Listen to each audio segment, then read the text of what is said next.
എനിക്കെപ്പോഴും തോന്നും പാഷനെ തന്നെ പ്രൊഫഷനാക്കുന്നത് എന്തിലൊക്കെയല്ലേ. നമുക്കൊരിക്കലും ആ ഒരു പ്രൊഫഷൻ മടുക്കില്ലായിരിക്കും. പക്ഷേ നിർഭാഗ്യവശാൽ ഞാൻ ചൂസ് ചെയ്തത് ഡിഫറെൻ്റ് ആയിട്ടുള്ള ഒരു പ്രൊഫഷനാണ്. പണ്ട് തൊട്ടേ എനിക്ക് സ്റ്റിച്ച് ചെയ്യാനൊക്കെയായിരുന്നു ഇഷ്ടം.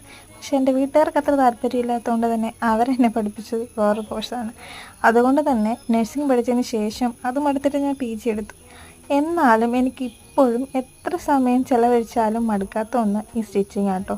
ഞാൻ എങ്ങും പോയി സ്റ്റിച്ചിങ് പഠിച്ചിട്ടോ ഒന്നുമില്ല. പക്ഷേങ്കിൽ മിഷൻ വാങ്ങിച്ച് നേരെ അങ്ങ് തയ്ക്കുമായിരുന്നു.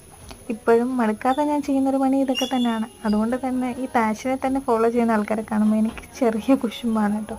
ഇത് അച്ഛൻ്റെ ഷർട്ട്, അച്ഛൻ്റെ അല്ല ചേട്ടൻ്റെ ഷർട്ടാണ്. അവന് ചെറുതായപ്പോൾ എനിക്ക് തന്നു. അപ്പോൾ ഞാൻ ഇതിൻ്റെ ലെങ്ത് കുറച്ചു, സ്ലീവ് കുറച്ചു, പോക്കറ്റ് റിമൂവ് ചെയ്ത് പോക്കറ്റ് ഇരുന്നിടത്തൊരു ചെറിയ എംബ്രോയ്ഡറി വർക്ക് മെഷീനിൽ തന്നെ ചെയ്തു കേട്ടോ. അപ്പോൾ ഒരു ചെറിയ ക്രോപ്പ് ടോപ്പ് അല്ലെങ്കിൽ ക്രോപ്പ് ഷർട്ട് പോലായി. അപ്പോൾ ഇതിൻ്റെ ഫൈനൽ ലുക്ക് ഇങ്ങനെ കേട്ടോ. അപ്പോൾ അത്രയേ ഉള്ളൂ. ബൈ.